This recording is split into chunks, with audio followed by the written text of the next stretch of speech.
20 years from now on, you will be more disappointed by the things you don't do than the things you did.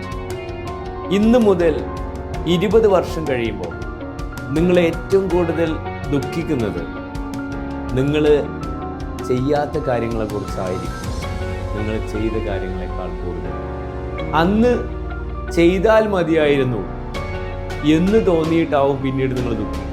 Palliative കെയറിൽ work ചെയ്യുന്ന എത്രയോ മനുഷ്യരുടെ last മൊമെൻറ്റിൽ അവരുടെ കൂടെ ഉണ്ടായിരുന്ന ഒരു നേഴ്സിൻ്റെ വാക്ക്, ഞാൻ ശുശ്രൂഷിച്ച 95% ആളുകളും അവസാന നിമിഷത്തിൽ പറഞ്ഞത് കുറച്ചുകൂടി നല്ല രീതിയിൽ എൻ്റെ നല്ല കാലത്ത് എനിക്ക് ജീവിക്കാമായിരുന്നു എന്ന കുറ്റബോധത്തോടെയാണ് അവർ ഈ ലോകത്ത് നിന്ന് വിട പറഞ്ഞത് എന്ന്.